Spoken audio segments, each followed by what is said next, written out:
Igbo, Daalunu. My name is Chuma Nwokolo. I'm a lawyer and a writer, and I am grateful to the IgboConference for this 20-minute opportunity to address the question of the shrunken nature of God in a public space and its implication for the renewal of our modern governance systems in Igbo land and beyond for that matter. Private Igbo spaces are already renowned for excellence. Across the world, Igbos are highly reputed for their work rate, their innovation, and their passion for industry and wealth creation. Akamisike Obulo Galanya. However, that private passion for wealth has seeped into and poisoned our public spaces. In ministries, local governments, and state governments in Igbo, another ethic prevails: the democratization of mediocrity. The reason appears simple enough. Public officers fear neither their people nor their God. There are four religious attitudes which cripple our private ability to hold our public officers to account, and they are inimical to the renewal of the Igbo ethnic nationality. The first is magical thinking.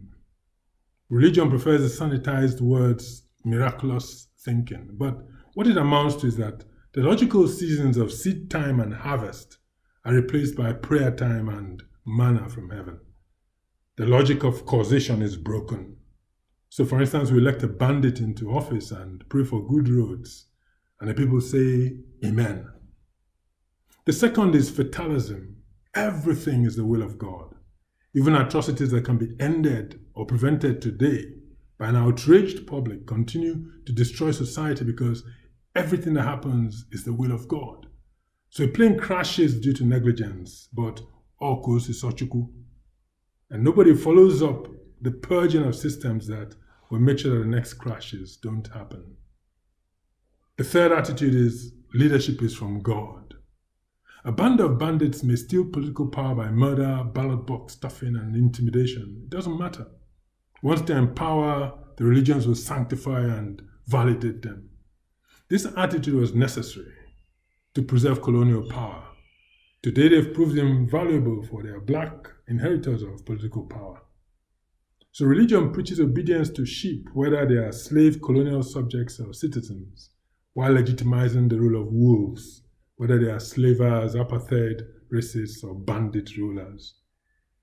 The fourth attitude is slavery is from God. Now, a summary of the Holy Book's position on slavery is: slaves, be good slaves to your masters, and masters, be good masters to your slaves. Neither Quran nor Bible has been updated since they were used to rationalize centuries of African slavery and subjugation.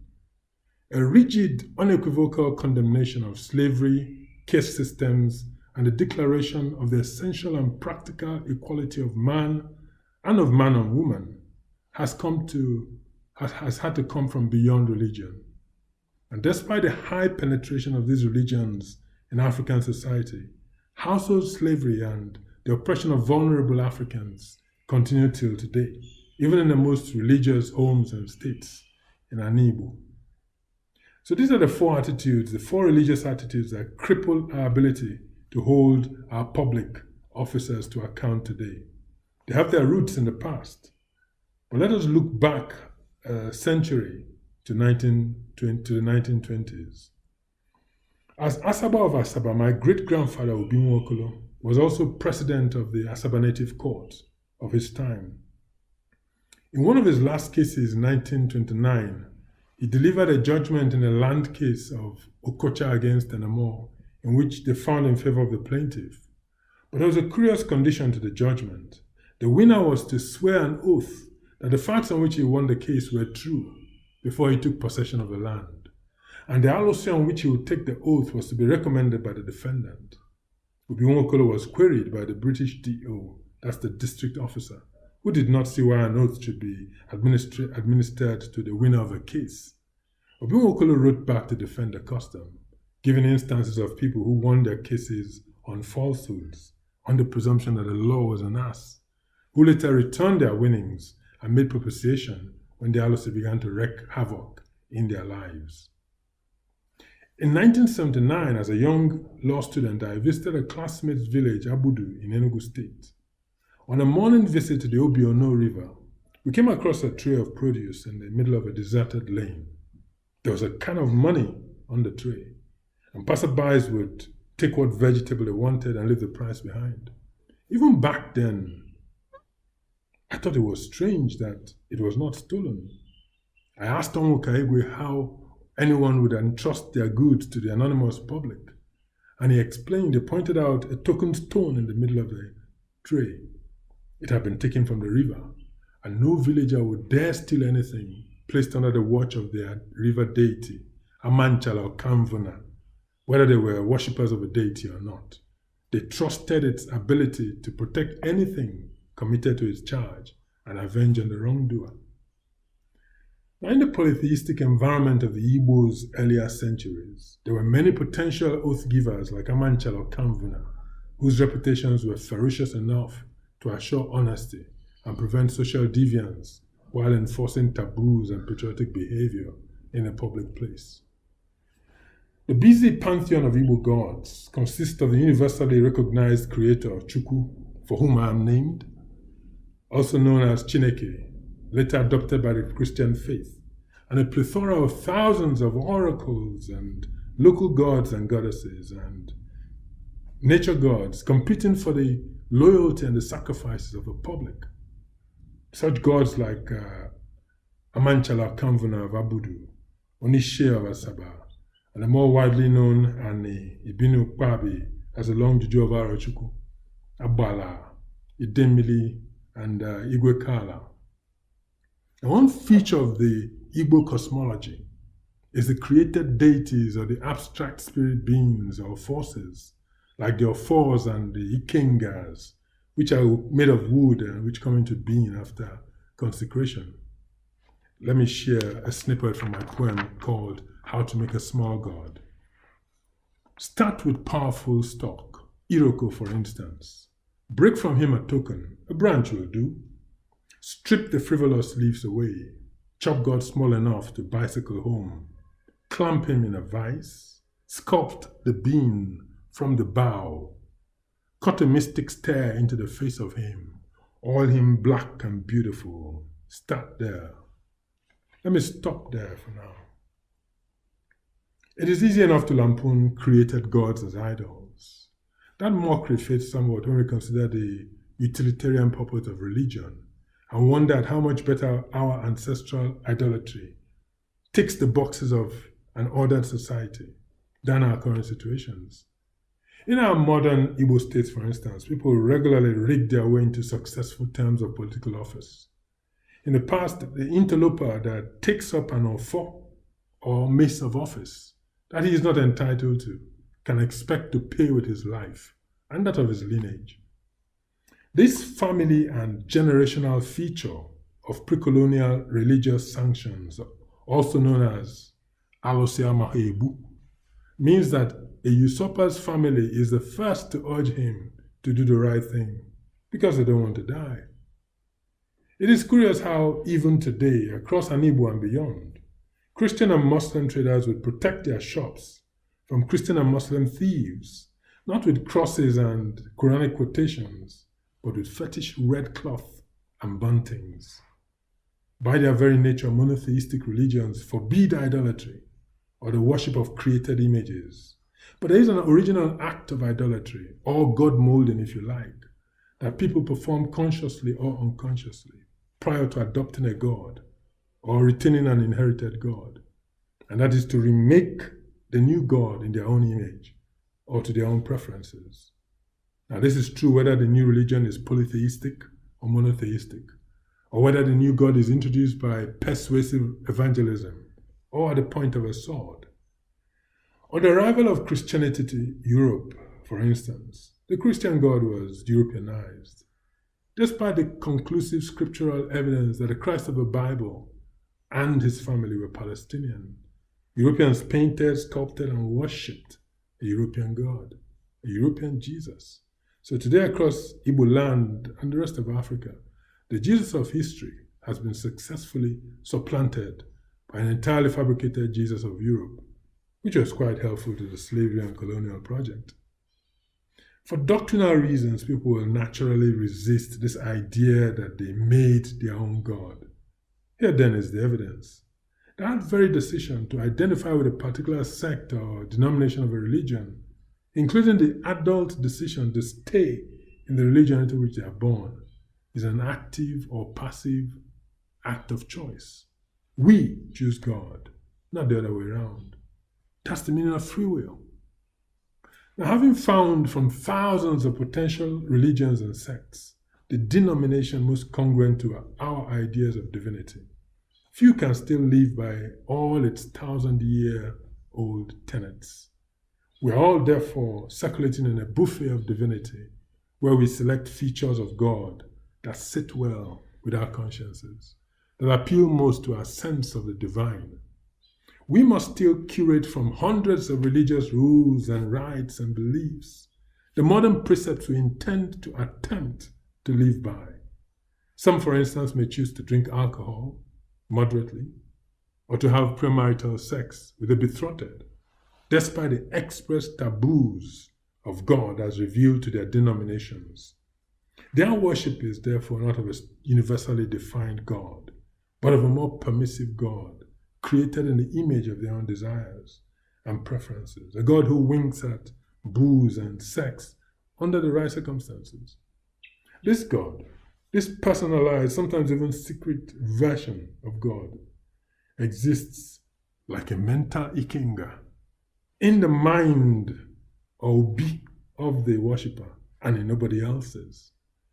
It is by this conscious or unconscious curating of our personal God that we engage in the active, positive process of idolatry. We are therefore back willy-nilly in that primordial Igbo pantheon of gods where we create our chi. Some avoid the heresy of God sculpting by following a preacher or denomination who has already extensively sculpted an amenable version of God for their congregation. Unfortunately, when a congregation delegates their thinking to a charismatic leader, it often comes with the unintended side effect of sculpting such a leader into the de facto God of their congregation.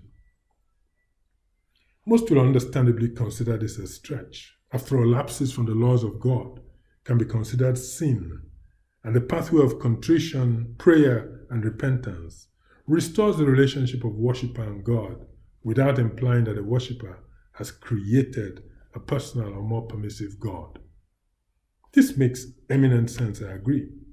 But there is a level of accommodation that can occur between a worshipper and his sins that makes it more honest to recognize that such sins are not mere lapses, and that a worshipper has structurally redefined, reconstructed, and personalized the God of his worship into something distinctly different from the God advertised in his holy book and preached in his local pulpit.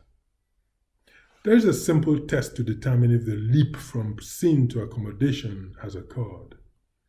Is the sinful conduct regularly indulged without any feelings of guilt at all? For instance, an imam who runs a beer parlor and a priest with a harem of mistresses have clearly reached levels of accommodation with conduct inconsistent with the God of their pulpit, that they are either in idolatry with their personal, more permissive God, or they are fraudulent religious entertainers with no faith at all. The instinct of all monotheistic worshippers will be to resist the notion that they create their God. Their dogma states the opposite. But those that fail to consciously engage this process of God creation not only deceive themselves, they open themselves to the risk of worshipping their oppressor's iteration of a so-called monotheistic God, designed to perpetually chain them into mental, spiritual, and therefore physical subservience. For the God that debarked to the slavers and colonists and was preached by their missionaries was centered on the geographies, the interests, and the destinies of our oppressors.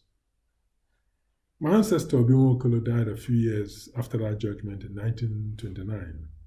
Today, close to a century afterwards, witnesses swear to tell the truth in court and then go on to present fiction that will make a novelist like me envious. Office holders enter their lucrative careers as state bandits through the portals of official oaths sworn on the basis of a Bible or Quran. Today, such official oaths in the public space are a joke, because despite the holy books, they swear on a bespoke, personalized God who has clearly agreed to a tithe of the spoils of office or to a mosque or a church built in a hometown. We can speculate on the enforcement mechanisms of traditional oracles and aloses in historic Igbo land. Indeed, in my short story Minority Report, which is published in How to Spell Nigerian 100 Short Stories, Volume 2, I do just that. The reality is that eventually, irrespective of the sincerity of the worshippers and ministers, and there are many sincere worshippers and ministers, the truth is the institution of religion is it's a vessel for the economic and the socio-political control of a community. And God may have all eternity to punish sinners and holy people in heaven or in hell, but well-run societies need to be able to punish deviants promptly and resolutely on earth in order to achieve a functional society that aspires to excellence. So whether the oracles punish supernaturally or their priests give some critical assistance, as was the case in my story Minority Report, the result was a society where oaths were not lightly taken and the lines of public taboo were very clearly delineated and not wantonly broken. The faithful love by domestic animals of a people who raise them as meat is an affirmation by the beasts of a lack of competent mentation. This is the basis of the cow's love and trust for his herdsman. It knows no better.